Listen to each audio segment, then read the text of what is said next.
Ya. Shalom. Ya, apa kabar saudara? Luar biasa, puji Tuhan. Terima kasih kepada Pak Gembala yang memberikan saya kesempatan untuk menyampaikan firman Tuhan. Bulan ini gereja kita mengambil tema pengharapan orang percaya. Apa tema gereja kita bulan ini? Pengharapan orang percaya. Ada pengharapan orang percaya, pengharapan kita yang tidak boleh tidak kita miliki. Saya ulangi lagi. Ada pengharapan yang tidak boleh tidak kita miliki. Artinya harus kita miliki, yaitu pengharapan di dalam Kristus. Jadi pengharapan dalam Kristus ini saudara mesti pastikan saudara memilikinya. Apa itu pengharapan dalam Kristus? Ini penting. Apa ciri utama orang yang pengharapannya dalam Kristus? Ya, dua hal ini kita akan bahas. Karena kita menjelaskan di perjanjian lama, ya, bicara soal pengharapan, itu jelas dikatakan diberkatilah orang yang mengandalkan Tuhan, yang menaruh harapannya pada Dia atau pada Tuhan. Jadi siapa yang diberkati Tuhan? Siapa? Orang yang mengandalkan Tuhan, yang menaruh harapannya pada Tuhan. Jadi kalau saudara punya pengharapan dalam Kristus, saudara adalah orang yang diberkati. Orang yang diberkati berkata amin. Nah, saudara orang yang diberkati. Paulus menuliskan begini di Kisah 24 ayat 15. Waktu saya membaca ayat ini sebagai pendahuluan, saya tercengang saudara. Ya. Tercengangnya gimana? Coba saudara perhatikan. Paulus bilang begini ya, aku menaruh pengharapan kepada Allah, sama seperti mereka juga. Artinya sama seperti juga orang-orang yang hidupnya. Bahwa akan ada kebangkitan semua orang mati. Ya. Sebenarnya orang percaya atau orang tidak percaya, itu punya pemikiran bahwa kalau dia mati, nanti kayaknya ada kebangkitan. Karena kita adalah makhluk kekal. Jadi Paulus bilang, aku menaruh pengharapan kepada Allah sama seperti mereka juga. Bahwa akan ada kebangkitan semua orang mati. Semua orang yang mati itu, ya, nanti akan ada kebangkitan. Baik orang-orang yang benar maupun orang-orang yang tidak benar. Jadi ada dua golongan orang yang hidup di bumi ini. Orang benar dan orang tidak benar. Nah itu saudara. Ya, saya berharap saudara orang benar, amin. Lihat kiri kanannya, orang benar. Ya. Haleluya. Ya. Nah. Sebab itu, jadi karena ada kebangkitan, baik orang benar maupun orang yang tidak benar itu, konsekuensi logisnya, sebab itu, aku senantiasa berusaha untuk hidup dengan hati nurani yang murni di hadapan Allah dan manusia. Jadi artinya, dimanapun, ya, ada orang tidak ada orang, ya, ada orang maupun ya, mungkin tidak ada orang dekat kita, istri kita, hati nurani kita diusahakan murni. Amin saudara sekalian. Itu orang yang memahami bahwa nanti ada kebangkitan. Nah, ini penting saudara sekalian. Jadi, kalau saudara bisa baca di sini, orang yang menaruh pengharapannya kepada Allah, ya, bahwa ada kebangkitan, ada usaha. Amin saudara sekalian. Usahanya apa? Berusaha hidup dengan hati nurani yang murni. Jadi nggak ada dusta di antara kita. Amin saudara sekalian. Nggak ada hipokrit, kemunafikan. Ya. Hidupnya otentik. Ya. Otentik. By the way, kata otentik itu kata yang populer di tahun 2023 menurut kamus Webster. Ya. Jadi nuraninya murni. Nah ini sesuai dengan perjanjian lama, kitab Daniel. Kitab ini ditulis oleh Daniel ketika bangsanya dalam pembuangan selama 70 tahun. Waktu masa pembuangan ini nggak ada harapan. Nggak ada harapan. Ya. Nah, salah satu narasinya mengatakan begini, ini ada relasinya dengan apa yang dikatakan Paulus. Dikatakan, dan banyak dari antara orang-orang yang telah tidur dalam debu tanah. Tidur dalam debu tanah itu bahasa halus, artinya meot, meninggoy, meninggal, mati. Ya. Akan bangun, akan apa? Bangun atau bangkit. Sebagian, perhatikan nih, untuk mendapat hidup yang kekal, sebagian untuk mengalami kehinaan dan kengerian kekal. Kehinaan dan kengerian kekal ini kira-kira di mana saudara? Di mana? Di mana? Ah, betul, di neraka. Jadi Daniel menyadari bahwa orang yang tidur di dalam debu tanah itu meninggal, nanti ada kebangkitan. baik dia benar maupun tidak benar menurut Paulus. Nah, ada dua kemungkinan. Hanya dua kemungkinannya. Nggak ada kemungkinan ketiga. Hidup kekal atau mati kekal. Nah, kalau dua ayat ini kita koneksikan, kira-kira yang hidup kekal itu orang apa? Kira-kira kalau kita koneksikan. Orang benar. Kalau orang yang mengalami kehinaan, kengerian kekal di neraka, orang yang tidak benar. Amin, saudara sekalian. Nah, di gereja ini diajarkan bagaimana bisa hidup benar. Yang amin cuma sedikit, saudara ya. Haleluya. Puji Tuhan ya. Jadi saudara sekalian jangan main-main ya. Jangan main-main, masuk neraka itu bukan sehari 2 hari. Seminggu 2 minggu, sebulan 2 bulan, setahun 2 tahun. Tetapi selamanya. Makanya jangan main-main saudara ya. Jangan sampai kita sudah melayani, hidupnya tidak benar. Sehingga Tuhan berkata, nyah kamu pembuat. Bapak kenapa ngadepnya ke sini? Saya takut kalau ngadep ke sini ada yang bilang, itu gua, nyinggung gua nih. Jangan sampai, udah melayani, Tuhan berkata, nyah kamu pembuat kejahatan, kriminal. Masuk di mana? Aduh. Makanya pengharapan di sini, dari bahasa Yunaninya elpis. Coba katakan elpis. Itu celana yang mahal Pak. Itu pakai V, Victor, ini pakai P, elpis. Ada seorang menafsirkan atau menjelaskan kata elpis itu definisinya expectation of eternal salvation. Coba katakan expectation of eternal salvation. Nah, itu saudara ya. Expectation, harapan, hidup kekal, eternal. Eternal itu bukan sehari 2 hari. Ya. Saudara ya, elpis itu kalau saya boleh jabarkan, boleh nggak saya jabarkan? Boleh ya, karena saya udah buat. Ya. Hope, harapan, expectation, itu sinonimnya. Trust, confidence. Jadi dalam elpis itu ya, ada confidence, ada trust, ada expectation. Makanya pengharapan dalam Kristus itu, yang bahasa Yunaninya tadi elpis, itu ada unsur-unsur itu. Nah kata elpis itu dari kata dasarnya elpo. Elpo. Elpo itu artinya to anticipate. To apa? Anticipate. Anticipate itu mengantisipasi apa yang akan terjadi. Nah semua orang pasti mati. Nah, amin cuman yang 10% nih. Karena yang lain nggak mati saya. Belum. Karena semua orang pasti mati. Nah sebelum kita mati, kematian itu realitas. Artinya kenyataan. Fakta yang nggak bisa dibantah. Semua orang yang hidup pasti mati. Itu premis dasarnya. Semua orang yang hidup pasti mati. Cecep manusia, orang hidup. Pasti? Pendeta bisa mati nggak? Saudara jangan semangat begitu. Saya jadi lemes nih. Bisa. Tapi saudara, kita harus antisipasi. Harus apa? Nih karena akan mati, antisipasi. Paulus tahu mengantisipasinya. Hidup benar, berusaha hidup dengan hati nurani yang benar. Itu inti khotbah saya sebenarnya itu. Harus antisipasi. Orang pendeta aja bisa mati, udah olahraga N1, N2, N3 sampai encok. Mati. Apalagi saudara yang makan tidur, ciakun. Nggak mau bergerak, mager.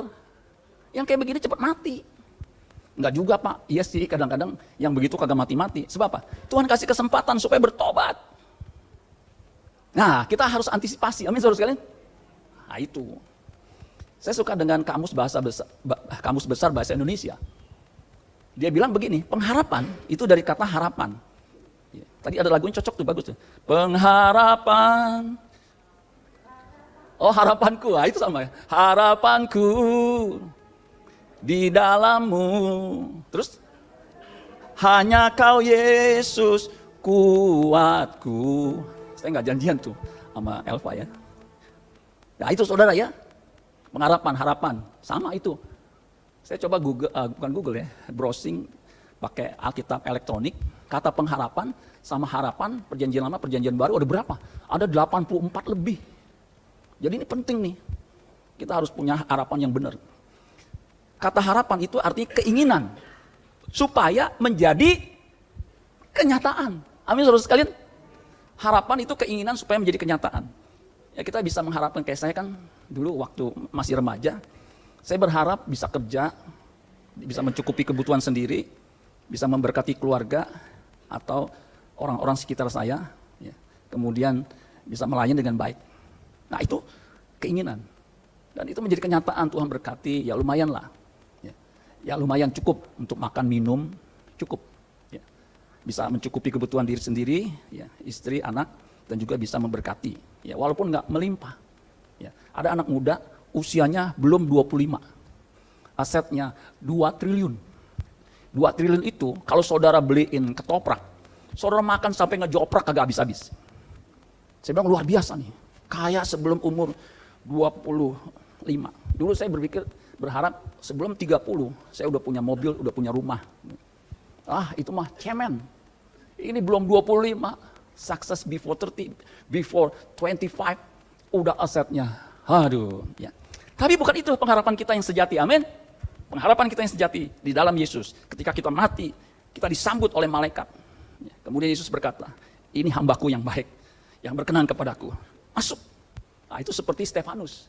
Ketika dirajam batu, dia mati. Disambut. Dihormati. Tuh saudara. Nah yang seperti itu, makanya kita mesti antisipate. Supaya keinginan itu menjadi kenyataan atau terjadi. Amin saudara sekalian. 1 Petrus 1 ayat 3 sampai 4. Ini dalam judul perikopnya PIK. PIK. Pantai Indah Kapuk saudara ya. PIK itu pengharapan iman kasih. Kalau di 1 Korintus itu IPK. Iman pengharapan kasih. Ya. Saya bingung, iman sama pengharapan kok mau dulu-duluan di depan nih. Kasihnya di belakang.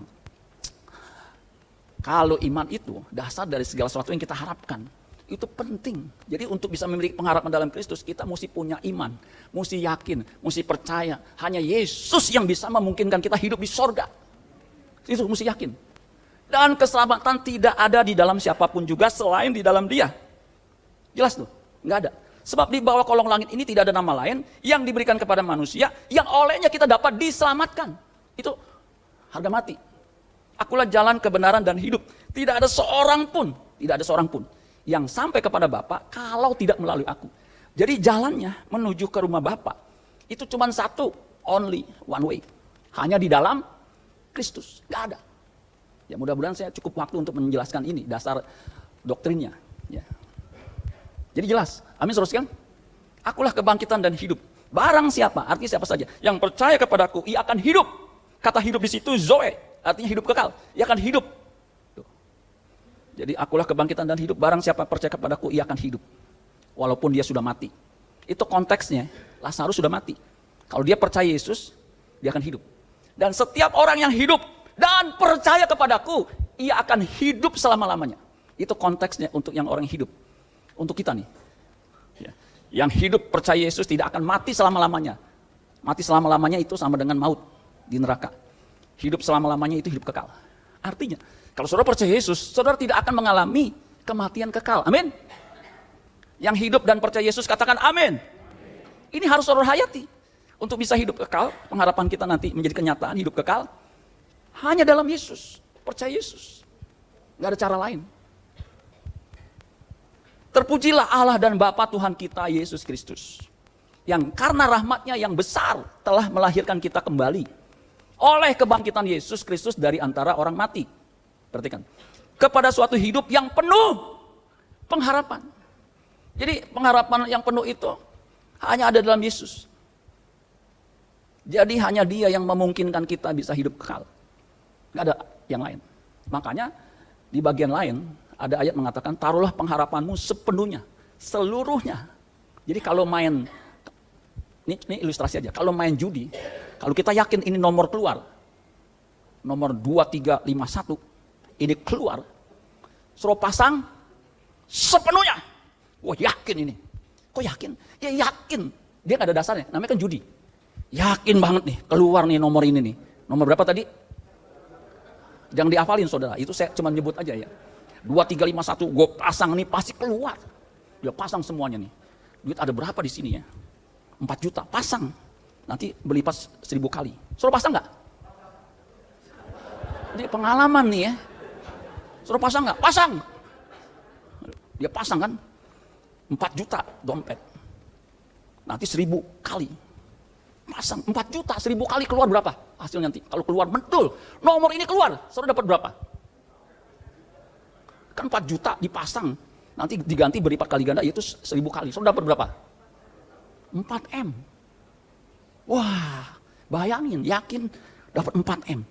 Ini udah pasti, masuk surga itu udah pasti. Taruh harapan lu di situ, amin. Karena pasti kena. Pasti, amin. Pengharapan itu akan pasti. Amin saudara. Saya udah mulai ngos-ngosan nih, kenapa ya? Intinya itu saudara, taruh sepenuhnya, amin. Jangan tanggung-tanggung. Karena yakin keluar, amin saudara.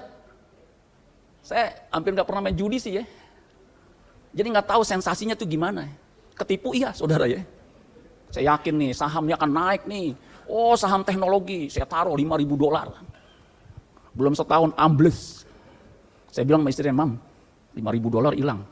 Kata yang keluar dari mulut dia apa? Goblok. Itu selama saya menikah hari itu baru keluar kata goblok. Lu udah kumpulin dikit-dikit, lu pasang belum setahun habis. Suruh jangan ulang-ulang, saya sakit hati. Goblok. Saya sampai bilang, aduh. Sejak saya itu kapok, saya main saham. Teman saya menghibur. Lu memang gak bakat. Main saham tuh gak bakat. Ya, sebab apa? Ya begitu. Baru sekali main. Hables $5.000. Sekarang kalau $16.000 $1 itu suruh hitung sendiri. Suruh bisa beli bubur sama si Kimin. Ini semua bisa makan. Setahun penuh bisa saudara. Tapi kan hilang tuh. Ya. Nah jadi suruh lihat tuh. Taruh penuh. Amin. Untuk menerima suatu bagian yang tidak dapat binasa. Ini berkat yang luar biasa. Yang tidak dapat cemar. Yang tidak dapat layu. Yang tersimpan di sorga bagi kamu. Haleluya. Ini tema bulan ini luar biasa nih ya. Keselamatan dalam Yesus itu menyediakan pengharapan. Jadi saudara, kalau saudara ngerti doktrin ini, firman ini, saudara mau sesusah apapun, saudara nggak ketakutan, amin. Tetap ibadah rajin. Walaupun ditekan dengan ekonomi, walaupun keadaan ekonomi tidak baik-baik saja. Karena pengharapan kita cuma satu ini, kita taruh sepenuhnya, nggak ada lagi. Saudara akan happy, amin. Ah itu saudara. Oleh dia, ini di Roma 5 ayat 2. Oleh dia, kita juga beroleh jalan masuk oleh iman kepada kasih karunia ini. Kita bisa masuk ini jelas. Di dalam kasih karunia ini kita berdiri dan kita bermegah dalam pengharapan akan menerima kemuliaan Allah. Tuh. Jadi ini jelas, nggak usah ragu-ragu saudara. Makanya orang Kristen sejati dia nggak takut miskin. Nggak ada yang amin saudara. Orang Kristen sejati dia nggak takut miskin. Nggak takut karena memang udah miskin. Artinya betul nggak takut. Dulu yang membuat saya takut, ragu-ragu untuk bisa full time. Apa yang saya sudah capai ini, yang tadi saya sebutkan itu. Kalau orang Singapura kan orang sukses itu ada 5C, kredit card, kondominium, kemudian cash flow, capital, apa tuh lagi segala macam ya. Ini wah ini nyaman ya. Nanti gimana? Nah ini membuat saya takut nanti kalau miskin gimana? Itu. Tapi solusinya kalau punya pengharapan yang sejati, taruh semuanya. Udah nggak ada lagi sisanya, nggak takut, amin. Nah jemaat yang begini akan melayani militan. Nggak takut, karena dia tahu jalan masuknya oleh iman dalam kasih karunia. Yesus itu kasih karunia terbesar. Karena begitu besar kasih Allah akan dunia ini sehingga dikaruniakannya anak yang tunggal. Supaya barang siapa saja yang percaya kepadanya tidak binasa. Taruh tuh di situ, amin. Nah, terjemahan bahasa Indonesia masa kini mengatakan begini, sebab kita percaya kepada Yesus, yang percaya Yesus katakan amin. Maka ia memungkinkan kita menghayati kasih Allah. Dan dengan kasih itulah kita hidup sekarang. Ada tulisan di FB seorang hamba Tuhan, orang yang diurapi, orang yang takut Tuhan. Pasti Tuhan perhatikan, amin. Itu air matanya Tuhan perhatikan. Walaupun doanya nggak terucapkan, Tuhan bisa tahu relung hati yang paling dalam apa yang dia gumuli. Makanya jangan main-main dengan orang yang benar, orang yang takut Tuhan. Itu Tuhan perhatikan, dia seperti biji matanya. Saudara punya biji mata nggak nih? Ini kan lindungi.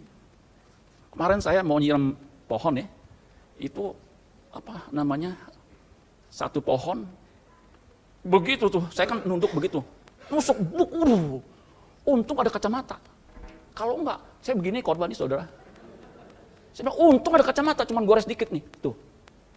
Ini kan, saya bilang, aduh Tuhan, saya nggak nyangka itu ada pohon loncok begitu. Saya begini. Itu Tuhan lindungi. Saya berusaha lindungi. Dulu pernah kejadian yang saya sampai sekarang tidak pernah lupa. Saya masang jemuran di belakang, saya paku. Saya nggak dinabol, saya paku. Paku beton, panjang segini. Ceteng, peting. Apa yang terjadi? Kok tahu saudara? Itu paku mental pecahannya. Saya kaget, wah. Pas saya lihat kacamata saya pecah. Waktu itu dari beling. Untung kacamata saya tebalnya kayak botol, tutup bawah botol. Saya bilang, Tuhan tahu ya, udah siapkan nih. Kalau tuh nggak ada kacamata tebal, itu nancep begitu. Saya kayak film horor begitu ya. Mah, nancep nih. Cabutin mah. Yang ngomong enak begitu, kalau sakitnya kan luar biasa saudara ya. Orang istri saya lihat, saudara ya. Ayo saudara. Karena itu, ini nih, kalau punya penghayatan menghayati kasih Allah, kasih karunia Allah. Karena itu, kita bersuka hati karena kita mempunyai pengharapan. Kita punya harapan bahwa kita akan merasakan kebahagiaan yang diberikan Allah. Jadi, saudara, nggak takut lagi, sukacita. Makanya, Paulus berani berkata, bersukacitalah senantiasa, karena punya dasar ini. Bersukacitalah senantiasa, bukan Senin, Selasa. Semua hari Minggu, Senin, Selasa, Rabu, Kamis, Jumat, Sabtu, Minggu. 24 jam. Saudara bersukacita, amin. Mau dompet tebal, dompet tipis. Itu senyum tetap manis, amin. Enggak tergantung dompet. Dompetnya tipis, senyumnya meringis. Dompetnya tebal, baru senyumnya lebar. Enggak begitu. Amin, saudara. Jangan tunjukkan wajah saudara, saudara enggak punya duit, amin. Pede aja. Saya dulu punya duit cuma goban. Anak saya ngajak makan di McDonald. Wah, aku lapar mau makan itu. Saya bilang, anak mau makan. Oke, kita berangkat. Sampailah tuh di Immanuel, kan ada tuh waktu itu ya. Makan. Pesan sayang, pede aja. Aku mau ini nih, apa namanya mam tuh. Yang 35.000 kue itu, yang isinya enak tuh. Saya juga suka, dia juga suka itu. Pesan, apalagi? Sama es jeruk, ya udah. Dia pesan. Total 35.000. Saya bayar pakai gobanan. Anak saya kan nggak tahu. Ya, sekarang dia lagi pelayanan, dia nggak tahu ya. Nggak tahu kan? Dia makan. Wah, saya belum makan, itu jam 12. Enak nih Pak? Iya enak. Papa mau? Enggak. Papa masih kenyang. Dia makan ya. Tinggal 1/4. Saya cuma doa, 1/4 nih lumayan ganjel nih. Bilang, aku udah kenyang Pak. Habisin sayang, pede aja, habisin. Aku udah kenyang. Yuk kita pulang. Sebelum dia pulang, gua embat aja tuh. Lumayan kenyang. Tinggal 15.000. Sekarang ada berapa Pak di dompet? Ya lu mau tahu aja. Jadi saudara akan bersuka cita, amin. Nah, ini kalau keburu saudara ya, saya mau menjelaskan nih basic doktrinnya. Kenapa pengharapan dalam Kristus itu begitu penting. Mudah-mudahan sih keburu nih ya. Ini saya ringkas nih. Ya. Jadi manusia itu jatuh dalam dosa di Kejadian 2 ayat 17. Nah di sini ada guru agama nih, Bapak Pendeta Esron Marbun. Biasanya ini dijelaskan. Ini basic ya. Upah dosa adalah maut. Karena firman Allah, semua pohon dalam taman ini boleh kau makan buahnya dengan bebas. Semua pohon. Pohon yang fisik boleh. Pohon kehidupan, ya itu juga boleh. Tetapi buah pohon pengetahuan yang baik dan jahat, jangan kau makan buahnya. Pada waktu kamu makannya, engkau pasti mati. Hawa lihat, tertarik, dia ambil, singkat cerita dia makan. Kemudian ada suaminya. Suaminya Adam siapa? Suaminya Hawa siapa? Adam. Suaminya Hawa, Adam, ada di sebelahnya. Hawa, sodorin, makan loh. Suami galak ini kan susah ditolak, betul nggak saudara? Dia makan, dosa saudara. Upah dosa adalah maut. Pada waktu kamu makannya pasti mati. Maut itu mati, itu bukan hanya mati fisik, mati rohani, tapi kematian kekal. Makanya Kejadian 2 ayat 17 ini dinarasikan sama Paulus, sebab upah dosa adalah maut. Tetapi kasih karunia Allah, hidup kekal di dalam Kristus. Itu langsung ada solusinya. Karena memang setelah Adam jatuh dalam dosa, Hawa jatuh dalam dosa, itu ada janji berkat yang namanya proto-evangelium. Janji berkat, kabar baik sebelum betul-betul nyata. Kejadian 3 ayat 15. Aku akan mengadakan permusuhan antara engkau dan perempuan ini, antara keturunanmu dan keturunannya. Keturunannya akan meremukkan kepalamu dan engkau akan meremukkan tumitnya. Jadi waktu Yesus di kayu salib, dia meremukkan kepala si ular itu. Sehingga terbuka keselamatan di dalam Kristus. Amin, saudara sekalian, itu singkat ceritanya. Makanya karunia Allah terbesar itu Yesus. Setelah genap waktunya, Allah mengutus putranya, anaknya, Yesus. Galatia 4 ayat 4. Dia utus. Supaya apa? Menyelamatkan, menebus mereka yang takluk dalam hukum Taurat. Supaya apa? Supaya, coba buka ya, Galatia 4 ayat 4, Aldi. Ini teologi yang sederhana menurut saya, udah gak bisa didebatkan lagi. Galatia 4 ayat 4. Ini penting saudara. Supaya pengharapan kita dalam Kristus itu betul-betul kita taruh sepenuhnya. Jangan mengharapkan yang lain. Kalau saudara, oh Aldi udah berubah. Galatia 4 ayat 4. Jadi saudara, supaya, ini saya mau ngajar ini supaya jangan sampai saudara mengharapkan yang lain. Ini harapan kita. Tetapi setelah genap waktunya, maka Allah mengutus anaknya yang lahir dari seorang perempuan. Lebih tepat seorang darah, seorang perawan. Dan takluk kepada hukum Taurat. Karena dia orang Yahudi, jadi takluk kepada hukum Taurat. Ia diutus untuk menebus mereka yang takluk kepada hukum Taurat. Supaya kita diterima menjadi anaknya. Jelas. Dan kamu adalah anak. Maka Allah telah menyuruh anaknya ke dalam hati kita yang berseru, ya Aba, ya Bapa. Jadi waktu kita terima Yesus, Yohanes 1 ayat 12, semua orang yang menerimanya diberinya kuasa supaya menjadi anak Allah. Itu dimungkinkan ketika Yesus mati di kayu salib. Amin, saudara sekalian. Sehingga harapan kita itu udah pasti. Makanya kalau saya boleh simpulkan di tengah khotbah saya yang akan berakhir beberapa menit lagi, tanpa Kristus tidak ada harapan. Oh, sampai bangkis tuh. Tanpa Kristus tidak ada harapan. Maka jangan ngarepin kalau hidupmu belum percaya Yesus, harapan yang lain itu udah sia-sia. Nggak bisa. Efesus 2 ayat 12, 13. Bahwa waktu itu kamu tanpa Kristus, artinya belum percaya Yesus. Sekarang nggak ada yang beritakan. Kita belum mendengar Injil, kabar baik. Tapi ketika mendengar Injil, percaya Yesus, dibuktikan dengan dibaptis, hidup dalam kebenaran. Nah itu dengan Kristus, dalam Kristus sama. Tidak termasuk kewargaan Israel. Israel rohani. Dan tidak mendapat bagian dalam ketentuan-ketentuan yang dijanjikan. Apa tuh? Ketentuan-ketentuan yang dijanjikan. Hidup tanpa pengharapan dan tanpa Allah di dalam dunia. Jadi kalau orang gak di dalam Tuhan, ketentuan punya pengharapan dalam Kristus, itu hidupnya tanpa Allah. Tetapi sekarang, kapan? Sekarang. Makanya kalau mau terima Yesus, percaya Yesus harus sekarang. Ini percaya Yesus sekarang. Ini mengantisipasi kita bisa mati mendadak. Bapak kok ngomongnya mati-mati mulu? Saudara, tadi kan di awal saya selalu bilang kita bisa mati kapanpun, harus siap, amin. Itu antisipasinya percaya Yesus. Karena kalau nggak percaya, hidup tanpa pengharapan. Pengharapan itu keinginan menjadi kenyataan. Apa keinginan kita? Tujuan akhir orang percaya hidup di surga. Nggak akan jadi kenyataan. Tetapi sekarang di dalam Kristus, di dalam Kristus. Saya pernah menyampaikan firman Tuhan di depan orang Citibank. Judulnya udah ditentukan. Saya menemukan, jadi siapa yang ada dalam Kristus, ia adalah ciptaan baru. Saya baca tafsirannya, dia bilang begini, siapa yang ada dalam Kristus, kata siapa, jadi siapa yang ada dalam Kristus, itu merupakan first class kondisional. Merupakan apa? First class kondisional. Syarat first class utama. Kalau di pesawat utama itu paling diduluin.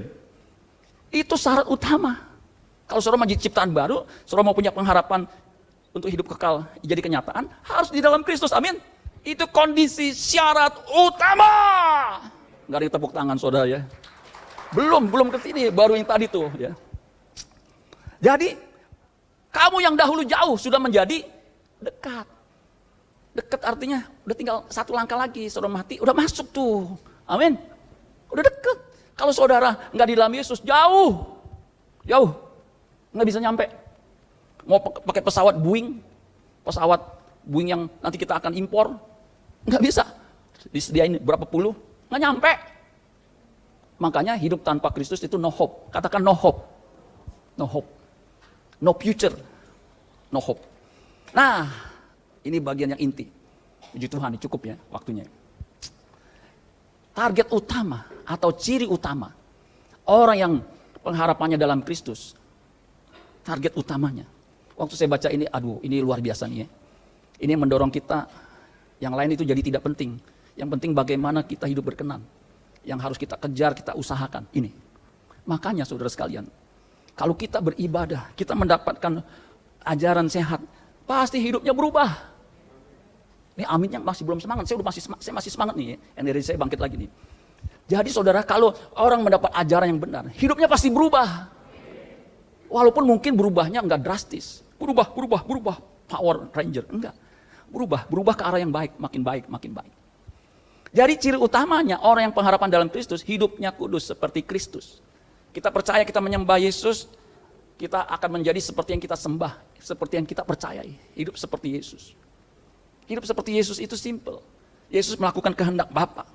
Kita harus melakukan kehendak Bapa. Yesus punya filosofi. Makananku ialah melakukan kehendak Dia yang mengutus aku dan menyelesaikan pekerjaannya. Itu filosofinya. Karena Dia juga berkata, Yohanes 6 ayat 38. Karena aku telah turun dari sorga, bukan untuk melakukan kehendakku, tetapi kehendak Dia yang mengutus aku. Makanya Dia berani berkata, bukan orang berseru Tuhan, Tuhan yang masuk dalam kerajaan sorga, melainkan Dia yang melakukan kehendak Bapa. Kehendak Bapa. Hidup kita seperti Kristus. Hidup yang seperti Kristus itu hidup kudus seperti Kristus. Amin, saudara sekalian. Mana Pak ayatnya? Nggak ada, di sini nggak ada. 1 Yohanes 3 ayat 1 sampai 5. Mudah-mudahan saudara masih bisa manteng, amin. Mulai ayu nih saudara ya. 1 Yohanes 3 ayat 1 sampai 5. Lihat betapa besarnya kasih yang dikaruniakan Bapa kepada kita. Jadi kasih yang dikaruniakan Bapa kepada kita itu besarnya itu begini. Dia punya anak tunggal satu, kemudian dikasih untuk dibunuh. Itu kan luar biasa. Saya anak satu, kalau dia apa-apain atau dia sakit, mendingan saya atau istri saya gantiin. Ah ini dia biarkan. Makanya Allah tidak menyayangkan Yesus itu di Yohanes di Roma pasal 8 ayat 31 32. Bagaimana Dia tidak memberikan semua yang kita butuhkan. Kan jelas, kasih Allah jangan diragukan. Karena betapa besarnya kasih yang dikaruniakan Bapa kepada kita. Sehingga kita disebut anak-anak Allah. Ya. Dan memang kita adalah anak-anak Allah. Waktu percaya Yesus, Yohanes 1 ayat 12, anak-anak Allah. Karena itu dunia tidak mengenal kita. Sebab dunia tidak mengenal Dia. Jadi kita kenapa orang Kristen menyebut Allahnya itu Bapa? Ya karena ini. Mana tadi? Saudara-saudaraku yang kekasih, sekarang kita adalah anak-anak Allah, tetapi belum nyata apa keadaan kita kelak. Makanya kita berusaha supaya nyata. Akan tetapi kita tahu bahwa apabila Kristus menyatakan dirinya, Yesus menyatakan dirinya, kita mati, kemudian kita ketemu. Nah itu. Kita akan menjadi sama seperti Dia. Sebab kita akan melihat Dia dalam keadaannya yang sebenarnya. Nah ini pengharapan bisa ketemu Yesus. Makanya lagu pemakaman itu bagus. Bertemu muka dengan muka, nah ini, ketemu muka dengan muka, tenggelam di dalam, kasihmu Bapa tuh kasihmu Bapa, nah ini. Makanya di pemakaman ada lagu yang saya suka tuh, suka dinyanyikan Ibu Nani ya. Sampai bertemu, sampai lagi kita bertemu. Sampai bertemu, Tuhan Allah beserta engkau. Itu kalau dihayati, namanya di mana Hana? C. Ya. Itu mantap Ibu Nani ya. Waktu penguburan yang kemarin itu nyanyi itu lagu, saya sampai merinding ya. Aduh ini luar biasa ya. Siapa yang merindukan bertemu dengan Tuhan? Saya merindukan suatu kali kelak bertemu. Ya, bertemu dengan Tuhan. Amin. Coba C. Ya. Ini lagu, waktu saya cari, lagu yang paling populer, yang sering dinyanyiin sama Victor Huta Barat. Dia kuncinya di D. Di D ini tinggi banget ya. Di C aja saya udah nggak mengapan. Saya coba nyanyi di C, di D atau di C. Waduh, saudara kalau nyanyi di pemakaman di kunci D, saudara mungkin benar-benar bertemu dengan Tuhan. Bener. Coba yang kenceng, Han. Ini tinggi. Sampai bertemu, sampai lagi kita bertemu. Di C nih. Sampai bertemu, Tuhan Allah beserta engkau. Belum kalau di melodi dipelintir. Tuhan Allah beserta engkau.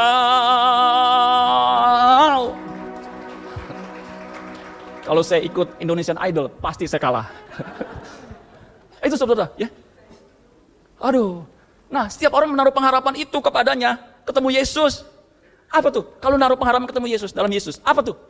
Cuman satu, apa? Menyucikan diri sama seperti Dia adalah suci. Makanya kitab Ibrani mengatakan kejarlah kekudusan. Sebab tanpa kekudusan tidak seorang pun akan melihat Tuhan. Nggak bisa. Hidup kudus itu memang mustahil. Tapi apa yang mustahil bagi manusia tidak mustahil bagi Allah. Apa yang mustahil bagi manusia biasa tidak mustahil bagi orang percaya. Makanya kita harus berusaha, amin. Nggak gampang. Apalagi zaman now. Aduh. Kemarin saya dengar berita, saya agak nggak nyaman nih. Aduh, saudara mungkin udah dengar sebagian nih. Itu wanita jahat sekali ya. Biksu itu ini karena udah viral ya. Biksu itu dijerat saudara sama seorang wanita. Cantik, molek, indah. Ada kurang lebih 13-an. Dia jerat, dia foto, dia peres. Kalau lu nggak iniin, kasih gua duit. Gua sebarin lu. Wah, duit berdatangan. Saya cari tahu nih berapa dia dapat sih sampai tega begini. Saya kaget luar biasa kalau di kurs yang dia dapat dari memeras orang itu, 13 orang itu, dia dapat 173 miliar. Saya bilang 173 miliar itu kan 173 nolnya ada 9. 09 ini, saudara akan masuk taruh di bank, saudara akan jadi private banking group. Saudara akan jadi City Gold client. Yang kalau masuk, gak usah pada ngantri pada panjang tuh sampai ke tempat parkir. Saudara langsung masuk, silakan pak, silakan pak, silakan pak. Dikasih orange juice, kopi, segala macam. Di sofa duduknya, diladenin. Ada yang bisa kami bantu pak? Enggak, saya cuma mau naruh duit lagi nih. Berapa pak? Yang nggak banyak, cuma 2M. Silakan pak. Dikasih lagi kopi sama bajigur. Nggak ada ya saudara. Tuh, makanya kenapa orang mau kaya? Beda. Tapi jangan mengharapkan kaya di bumi ini, amin. Buat apa saudara kaya? Akhirnya, ini kan jahat nih. Diciduk sama pemerintah. Kesian. Orang selibat dijerat dengan begini. Aduh, saya bisa paham. Pria, itu kan lemah di mana? Di mata. Coba kalau ke mall. Aduh. Itu. Ini, aduh, kok pakai celana pendek? Aku begini ya. Kalau nggak dilihat sayang, dilihat dosa. Gimana dong? Susah. Apalagi kalau istrinya hobi ke mall. Bukan hanya dia belanja, sehingga kita harus tarik dia. Makanya bapak-bapak yang ngerti itu latihan barbelnya begini, bukannya begini. Sebab apa? Ketika istrinya mau masuk toko baju yang dia pengen, dia langsung tarik, set doang. Set. Nggak sanggup dia, ya, karena ditarik. Ya. Mau mana pak, buru-buru aja, kita makan dulu. Ya. Supaya dia lupa, nggak mau beli baju. Itu bahaya saudara. Sulit. Bahkan mustahil. Tapi kita harus berjuang, amin. Karena ada janji Tuhan. Barang siapa menyucikan, setiap orang yang menyucikan dirinya dari segala hal yang jahat, ia akan menjadi perabot rumah untuk maksud mulia. Ia dipandang layak dan disediakan segala pekerjaan yang mulia. 2 Petrus 2 ayat 21. Saudara akan jadi perabot rumah yang mulia. Yang ditaruh di bejana, taruh di ruangan kudus Tuhan. Kalau saudara hidup menyucikan diri. Makanya, ya, tim pemuji bisa maju ke depan. Paulus yang tadi depan sebagai ayat pembukaan, saya gunakan sebagai ayat penutup. Aku, Paulus bilang, tadi sama, menaruh pengharapan kepada Allah. Sama seperti mereka juga bahwa akan ada kebangkitan. Kita sama-sama mengharapkan ada kebangkitan. Ya, semua orang mati, baik orang-orang benar maupun orang-orang yang tidak benar. Tetapi bagi Paulus yang sudah percaya, yang melayani Tuhan, dia akan berusaha senantiasa untuk hidup dengan hati nurani yang murni di hadapan Allah. Sebab apa? Nantinya pengharapan itu akan mempengaruhi kehidupan kita. Atmosfer hidup kita. Untuk apa? Berkodrat ilahi, hidup kudus, hidup berkenan. Dan itu hati nurani yang murni di hadapan Allah. Sehingga ketika kita nanti ketemu Tuhan, kita disambut di kemah abadinya. Amin buat firman Tuhan. Tepuk tangan buat Tuhan Yesus.